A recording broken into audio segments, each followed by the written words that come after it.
I've been trying a new technique for making myself more productive. And the beauty of this method is that when you get it right, you will never get it wrong.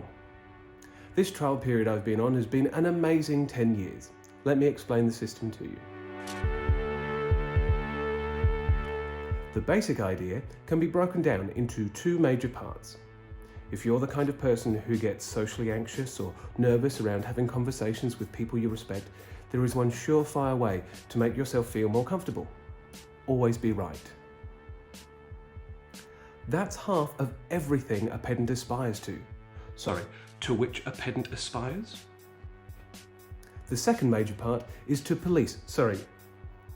help everyone else be more right by informing them of just how incorrect they are.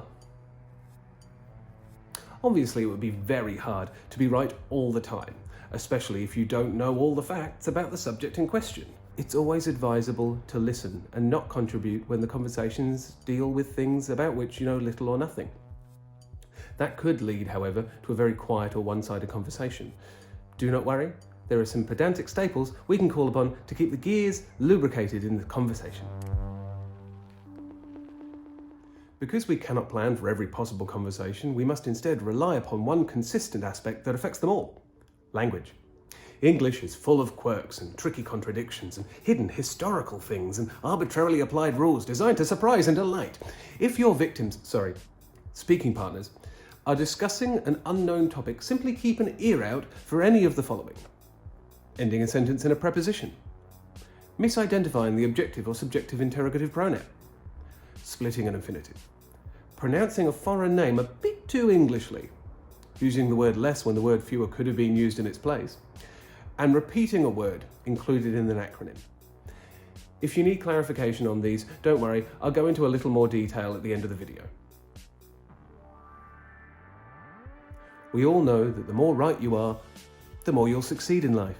As such, we must prepare ourselves to know the rules to be right. If you spot someone who is incorrect in a matter or has said less hours instead of fewer hours, it's your duty to let them know as soon as it happens. Because you are right, and instantly become a better person for helping the poor soul who didn't know. They should thank you. If it seems like you might interrupt them with the correction, remember, those who write more succeed better.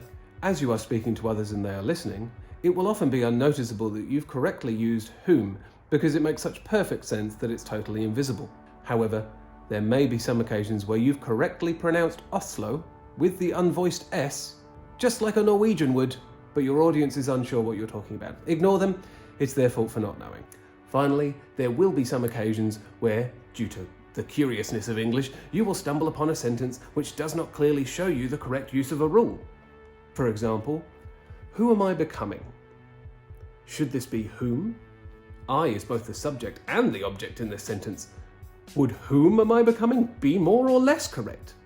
In such a moment, you should engage all around you to discuss the problem and spend at least 5 minutes in this diversion.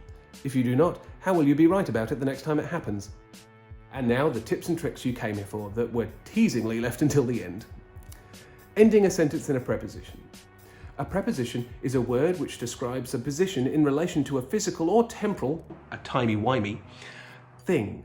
For example, in, around, on, under, with, at. According to some old fellas, the idea of ending a sentence in a preposition is wrong.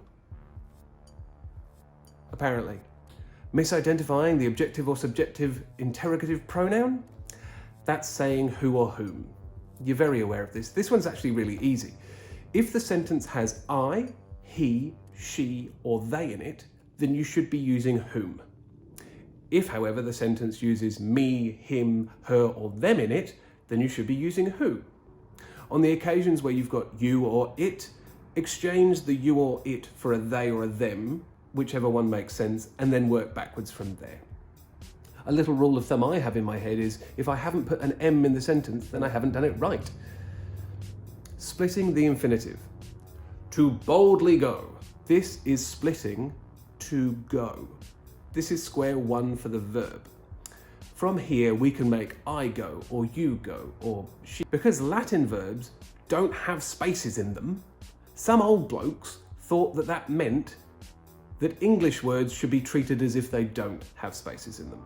So putting a word in that space is considered splitting the verb in half, and that it's naughty for some reason. Pronouncing a foreign name a bit too Englishly? However you pronounce his name, do you know how the Dutch would pronounce this one? Using the word less when the word fewer might be used in its place. Okay, another easy one. If you can put the number 3 in front of the word less in the sentence and it still sounds like you're a fluent English speaker, then maybe you should have used fewer.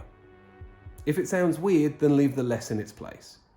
I'll give you an example. I worked 3 less hours, kind of makes sense, and earned 3 less money. 3 less money doesn't make any sense. So we can exchange that for I worked fewer hours and earned less money. This is just a preference. It's one that I particularly like, but it's a pedant's staple. And finally, repeating a word included in an acronym. Automated ATM machine or a personal PIN number or OMG. They're fine, just keep them. Spend at least 5 minutes in this diversion. Who am I becoming?